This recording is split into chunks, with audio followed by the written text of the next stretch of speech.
Prince Mamun আজকে তার উকিলকে নিয়ে দেখলাম লাইভে আসছে। তো সেখানে প্রিন্স মামুনকে দেখে বেশ বিধ্বস্ত, নার্ভাস মনে হচ্ছিল। ছেলেটা পারতেছে না কেঁদে দিতে। আসলে অল্প বয়সে এত চাপ, এতদিন তো সুখ মানে মনে করছে টাকা আছে তো দুনিয়ার সুখ আমার পকেটে আছে। একটা জিনিস কি হারাম একটা সম্পর্ক না কোনোদিনই একটা ভালো কিছু বয়ে আনতে পারে না।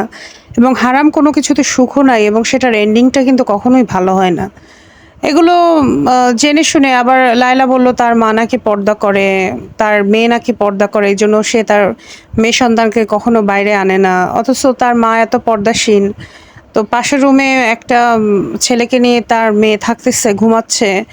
এই যে ব্যভিচারী করতেছে, এগুলো নিয়ে কোনো কনসার্ন নাই। আবার মামুনের মাও দেখলাম আল্লাহ বিল্লাহ করে, বোরকা পরে। কিন্তু তার ছেলে এরকম ব্যভিচারী। আবার মামুনের বাড়িতে গেলেও নাকি লায়লা আর মামুন একসাথেই থাকতো।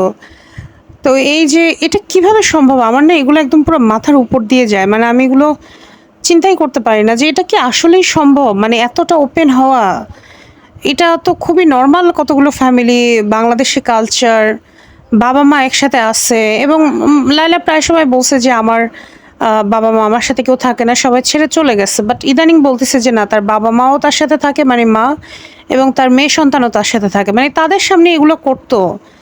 মানে এগুলো মানে এত মজা মাস্তি। উফ!